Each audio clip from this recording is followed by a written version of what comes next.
حضرت امام حسین 56 سال کچھ ماہ کے تھے جب میدان کربلا میں داخل ہوئے، اور امام حسین کے سر اور داڑھی کے سارے بال سیاہ تھے۔ علی اکبر کا لاشا لے کر جب خیمے میں پہنچے تو حسین کے سر اور داڑھی کے بال سفید ہو چکے۔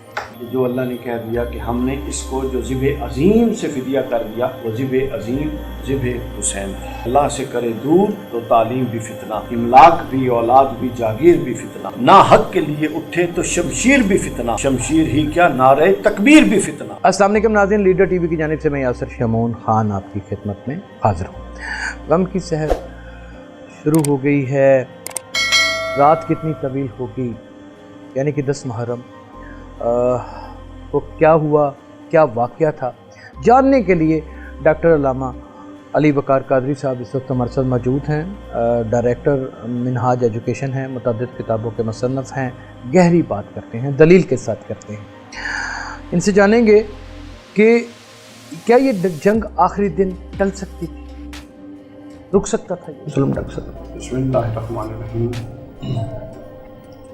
دیکھیے، یہ جو جنگ ہے یہ وہ لڑائی ہے جس کا 50 سال پہلے حضور نبی صلی اللہ علیہ وسلم کو براہ راست بذریعہ جبریل خبر دی گئی تھی۔ اچھا، اس کا ہونا تو ازل سے آپ سمجھے ٹھہر چکا تھا۔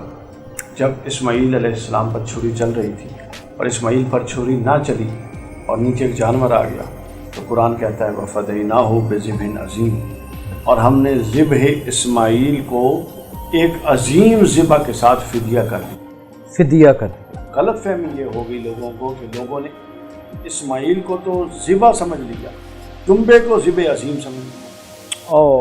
وہ ذبح عظیم دمبا نہیں، کیا بڑا فرق پتا ہے۔ قرآن نے کہا کہ ہم نے اس اسماعیل علیہ السلام کی قربانی کو وَفَدَيْنَاهُ، اللہ کہتا ہے کہ میں نے فدیہ کر دیا بدلے میں، یعنی اب فدیہ کا مطلب یہ ہوتا ہے کہ ایک کام تھا اس کے عوض میں دوسرا کر دیا اور اس کو بخش دیا، بخش دیا۔ تو وہ حضرت اسماعیل علیہ السلام کی گردن پہ چھری نہ چلی اور وہاں پہ دمبا ذبح ہو گیا۔ تو غلط فہمی یہ ہو گئی کہ ہم نے یہ سمجھا کہ جو اللہ کہہ رہا ہے کہ میں نے ذبح عظیم کے ساتھ ذبح اسماعیل کو فدیہ کر دیا، وہ ذبح عظیم دمبے کی ذبح تھی، یہ غلطی تھی۔ یہ کیسے ہو سکتا ہے کہ اسماعیل کی ذبح تو ذبح کہا جا رہا ہو اور دمبے کی ذبح کو اللہ ذبح عظیم کہتے ہیں؟ یہ بات نہیں ہے، بالکل عجیب بات، بالکل۔ پھر ہماری سوچ کے دروازے جب چلتے ہیں اور درباہ ہوتے ہیں تو ہم کہاں پہنچتے ہیں؟ ہم جناب بارگاہ سیدنا امام علی مقام میں پہنچتے ہیں، اور یہ وہ تھی کہ جو اللہ نے کہہ دیا کہ ہم نے اس کو جو ذبح عظیم سے فدیہ کر دیا، وہ ذبح عظیم ذبح حسین تھی۔ ذبح عظیم ذبح حسین تھی۔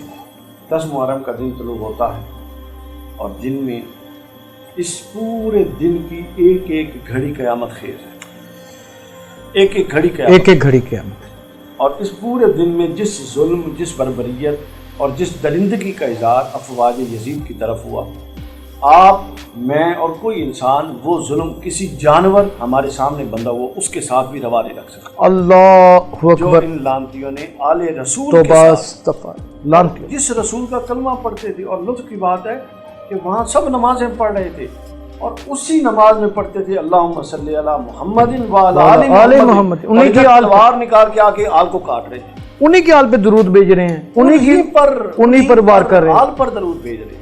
کہتے تھے اللہم صلی علی محمد وعلی آل محمد، اور آل محمد ادھر خیمے میں تھی، ادھر آکے مار رہے تھے ان کو، شہید کر رہے تھے۔ اللہ اکبر۔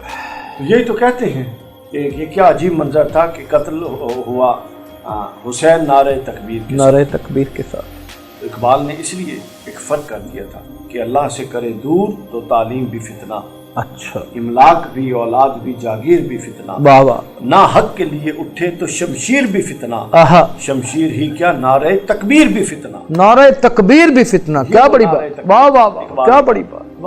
اب ہم جناب آغاز ہوتا ہے جناب علی اصغر کی، حضرت علی اکبر کی اذان کے ساتھ۔ اب حضرت علی اکبر امام حسین کے مؤذن نہیں تھے، مؤذن کوئی اور تھا، لیکن حسین اب پیغام دے رہا تھا کائنات کو کہ علی اکبر کی اذان کے ساتھ صبح کا آغاز۔ آپ دیکھیے کہ وہ کیا اذان ہوگی، اور اس اذان نے حسین کے دل پر کیا تیر چلائے ہوں گے کہ سب کو پتہ تھا، چونکہ 9 کی شام کو وہ آ گئے تھے حملہ کرنے کے لیے، حملہ کرنے آ گئے تھے۔ حضرت عباس کو حضرت امام حسین نے بھیجا، ان سے کہو کہ ہمیں ایک رات دے دو اپنے رب سے مناجات کے لیے، بابا کل کے دن پھر شہادت کا دن ہوگا۔ بابا تو علی اکبر نے اذان دی. اذان علی اکبر کے بعد جماعت کے ساتھ نماز ادا کی, اور جیسے ہی نماز ادا کی ختم ہوئی, کم و بیش آپ سمجھ لیں اشراق کے قریب کا وقت تھا, جو ہمارے ہاں کوئی 10 سے قریب کا وقت ہوتا ہے نا, صبح 9-10 کا وقت تھا کہ جنگ کا آغاز کر دیا گیا. جنگ کا آغاز, اور عرب میں جنگ کا آغاز فردن ہوتا تھا, یہ اصول تھا. ایک ادھر سے آتا تھا, ایک ادھر سے آتا تھا, پھر جس کا مارا جاتا دوسرا ایک پر ایک آتا تھا. حضرت امام حسین کے پاس جو لشکر تھا وہ 145 کے قریب افراد تھے, یہ 154 معروف 72 اس لیے ہیں کیونکہ سادات اور خانواد نبوت سے کم و بیش اتنے افراد تھے.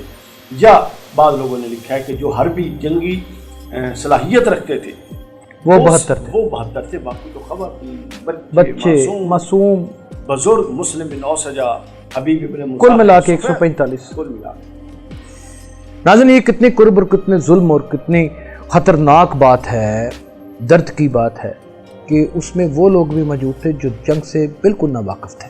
اب اس میں کیا ہوتا ہے, جنگ کا آغاز ہوتا ہے تو سب سے پہلے اصحاب حسین کی طرف سے جان نثاری کرتے ہیں. واقعی کربلا نے شمون صاحب بہت ساری چیزیں سمجھا دی. ہاں جی. اس نے ایک اصول طے کر دیا کہ میدان حق و باطل میں حق ہمیشہ اتنی تعداد میں رہے گا اور باطل ہمیشہ اتنی تعداد, یہ طے کر دیا.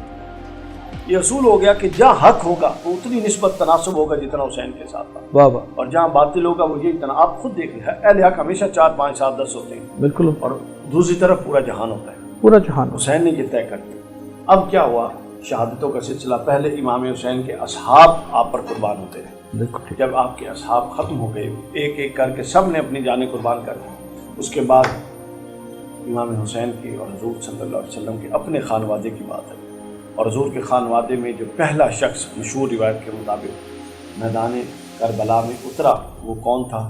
وہ شبیہ رسول حضرت علی اکبر تھے. حضرت علی امام حسین کے صاحبزادے شبیہ رسول صلی اللہ علیہ وسلم میدان میں جب اترتے ہیں تو خون کی شکل آ گئے کہ کیا یہ رسول اللہ کی جوانی ہے جو پلٹ آئی ہے. اللہ, اتنی چہرے سے شباب تھے, اتنی چہرے, اور وہ ایسے بدبخت تھے کہ شبیہ رسول کو کوئی نیزہ مار رہا تھا, کوئی تلوار مار رہا تھا, کوئی خنجر مار رہا تھا, اور دیکھ رہے تھے کہ یہ شبیہ رسول ہے جس کو ہم مار رہے تھے. ہے کوئی اس کے بعد بات پر اللہ اکبر. حسین ہو چکا نا, تو یہ یزیدی لشکر کے کچھ لوگ ایک جگہ پہ بیٹھ کے شراب پی رہے تھے, تو دیوار سے ایک قلم نمودار ہوا, اور اس قلم نے آسمان پر کچھ لکھا, اور اس نے لکھا کہ جو لوگ حسین کے نانا حسین کو یوں شہید کر چکے, کیا وہ آج بھی حسین کے نانا کی شفاعت کی امید رکھتے ہیں کہ ان کی شفاعت کی جائے گی؟ ہرگز نہیں.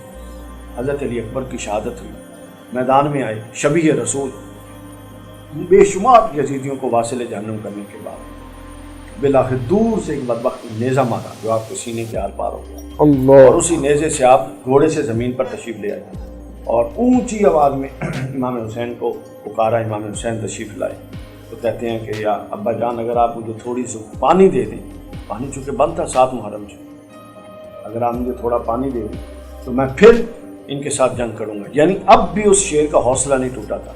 اور دوسرے وہ کہتے ہیں کہ یہ مجھے بہت تکلیف دے رہا ہے, نیزہ تھا جو آر پار ہو چکا تھا, تو آپ زمین پہ نہیں جا سکے تھے, آپ پیچھے نیزے پہ پڑے ہوئے تھے, چونکہ زمین سے تو لگ نہیں سکتے تھے نیزہ آر پار. امام حسین علیہ السلام سے کہتے ہیں کہ یہ نیزہ نکالے اور میں دوبارہ جنگ کروں. امام حسین نے جیسے ہی وہ نیزہ کھینچا کہ خون کا فوارہ سینے سے نکلا, چونکہ دل میں وہ چیر کے جا چکا تھا. حضرت علی اکبر کی وہیں پہ شہادت ہو گئی, اور امام حسین حضرت علی اکبر کو اٹھا کے اندر خیموں کی طرف لائے, اور پھر جو خیموں میں آہو بکا تھی اس کا کوئی اندازہ نہیں, اس کا کوئی اندازہ نہیں. ابن کثیر نے یہاں پر ایک بہت شاندار بات لکھتے ہیں کہ حضرت امام حسین 56 سال کچھ ماہ کے تھے جب میدان کربلا میں داخل ہوئے, اور امام حسین کے سر اور داڑھی کے سارے بال سیاہ تھے. علی اکبر کا لاشا لے کر جب خیمے میں پہنچے تو حسین کے سر اور داڑھی کے بال سفید ہو چکے تھے, حسین بوڑھا ہو چکا تھا. اس کے بعد پھر حضرت عباس کی شہادت آتی. یہ روایتوں میں ترتیب آگے پیچھے ہے, لیکن ہم جو بڑی مین شہادتیں ان پر حضرت عباس کی شہادت آتی ہے. حضرت عباس پانی لینے کے لیے نکلتے ہیں, معصوم سکینہ پیاسی ہیں 3 دن کی, حضرت علی اصغر پیاسے ہیں, باقی بیویاں مقدس بیویاں پیاسی ہیں. تو پانی لینے کے لیے نکلتے ہیں تو آگے سے وہ پورا شمر جوشن کی قیادت میں ایک لشکر حضرت عباس کو گھیر لیتا ہے, تو وہ پانی لے کے پانی بھرنے میں کامیاب ہو جاتے ہیں. لیکن واپس جب پہنچتے ہیں تو پیچھے سے ایک تیر لگتا ہے جو پانی کی مشق میں, اور پانی گر جاتا ہے. وہ تیر پانی کی مشق سے پار کر کے آر پار ہو جاتا ہے. اس کے بعد ایک بات وقت آتا ہے وہ پیچھے سے. اب دیکھیے ہاشمی جوان ہاشمی جوان کمرے بنی ہاشم کسی کے سامنے سے آ کے وار کرنے کی موٹی گردنوں والے. ہاں کسی کے سامنے سے آ کے وار کرنے کی پیچھے سے وار کیا. اچھا ڈاکٹر صاحب یہاں پہ تھوڑے سے وار کیا اور ایک بازو کٹ گیا. ہاں جی. پھر دوسرا وار کیا دوسرا بازو کٹ گیا. پھر حضرت عباس نے وہ مشکیز اپنے دانتوں میں پکڑ لیا کہ سکینہ کے لیے کچھ پانی پہنچ جائے. وہیں پر پھر بدبختوں نے تیروں کی بارش کر کے اور نیزوں کی, چونکہ تیر بھی دور سے پھینکتے ہیں اور نیزہ بھی دور سے پھینکتے ہیں, تو بارش کر کے ان کو بھی زمین پر وہیں پہ شہید کر دیا. اس کے بعد جناب علی اصغر کی شہادت کا واقعہ ہے جو کہ بیان سے باہر ہے, اس کو بیان نہیں کیا جا سکتا. ناظرین اس کے بعد حضرت امام حسین علیہ السلام خود میدان کربلا میں تشریف لے رہے اور پہلے گھر جا کے سب کو صبر کی وصیت کی, سب کو بتا دیا. جناب زین العابدین امام سجاد کو بتا دیا کہ اب تم سے میری نسل چلے گی.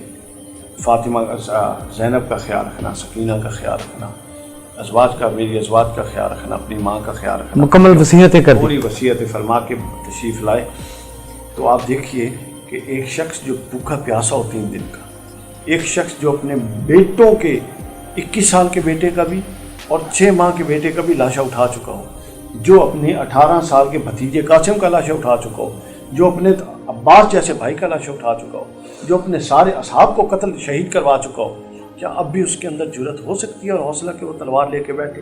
لیکن حسین ان مصائب کے پہاڑوں کے ساتھ اللہ کا شکر ادا کرتے ہوئے گھوڑے پہ بیٹھے نواز رسول تھے اور پھر جناب کاجر اور مولی کی طرح کفار کو کاٹا. بالآخر سب نے اعلان کیا کہ اگر اس طرح سے لڑتے رہے تو یہ علی کا بیٹا ہے, تمہارے لشکر ہزاروں میں بھی ہو تو یہ کاٹ دے. اس کے لیے ضروری ہے کہ چاروں طرف سے حملہ ہوا اور ایک تیر دائیں طرف سے آتا, ایک بائیں طرف سے, ایک سامنے سے. تو ایک پہلا تیر امام حسین کی پیشانی پہ لگا, مبارک پیشانی پہ لگا. اللہ. اس کے بعد نیزے لگے, بازو ایک پچھلے انس بن سنان بدبخت نے وار کیا جس سے آپ کا بازو لٹک گیا. اس کے بعد آپ گھوڑے سے نیچے تشریف لے آئے. تو پھر انس بن سنان نخعی ہے, شمر الجوشن ہے, یہ وہ بدبخت ہیں جنہوں نے مل کر پھر امام حسین کا سر انور تن سے جدا کر دیا, ذبح کر دیا اور سر کو کاٹ دیا. اور یہاں تک ان کا بغض نہیں ٹھلا. اس کے بعد انہوں نے خیموں کو آگ لگائی. اس کے بعد انہوں نے اہل بیت کا معصوم بیبیوں کو, بچوں کو سامان لوٹا. اس کے بعد انہوں نے خیموں کو آگ لگائی. اور اس کے بعد انہوں نے جو سب سے بڑا ظلم کیا کہ امام حسین کی لاش پر, جسد اقدس پر گھوڑے دوڑے, ہزاروں گھوڑوں کی پوری تحقیق کسی نے کی ہے کہ وہ پتہ نہیں کتنے ٹن کا ایک گھوڑا تھا, وزنی گھوڑے تھے, خاص جنگ کے لیے استعمال ہوتے تھے. اور ان کے جو کھر ہوتے تھے وہ خاص لوہے کے بنے ہوتے تھے تاکہ وہ ریگزار میں چلنے کے قابل. تو ان گھوڑوں سے امام حسین کے جسم کو پامال کیا گیا. یعنی حسین میدان کربلا میں جسد کے ساتھ نہیں بلکہ ریزے اور ٹکڑوں کے ساتھ پڑا ہوا. اللہ. بدن سے کپڑے تک نوچ لیے گئے, امام حسین کی انگوٹھی, امامہ, سب کچھ لوٹ لیا اور لوٹ لیا گیا. اور اس بے کسی کے عالم میں امام حسین علیہ السلام مظلومیت میں شہید ہوئے. لیکن حسین نے یہ ثابت کر دیا, اور حسین نے آج جو ہم اذان سنتے ہیں, آج جو ہم کلمہ پڑھتے ہیں, یہ ہم شکر ادا کرنا چاہیے. اور ہم مقروض ہیں حسین کے اس خون کے کہ یہ کلمہ بھی ہم تک پہنچا, یہ قرآن بھی ہم تک پہنچا اور یہ دین بھی ہم تک پہنچا. اور ایک حق و باطل میں ایک لکیر حسین نے ہمیشہ کے لیے کھینچ دی کہ ہمیشہ حضور نے کہا تھا کہ حسین مجھ سے, میں حسین سے. لہٰذا ڈاکٹر طاہر القادری صاحب اس کی بڑی تعبیر کرتے ہیں. وہ کہتے ہیں کہ حسین مجھ سے ہے, اس کا مطلب ہے کہ پیدائش سے لے کر 60 ہجری تک حسین مجھ سے ہے, اور میں حسین سے ہوں 61 ہجری سے لے کے قیامت تک. اب میں حسین سے. اللہ اکبر. ناظرین اب اس کے بعد میرے پاس تو الفاظ نہیں ہیں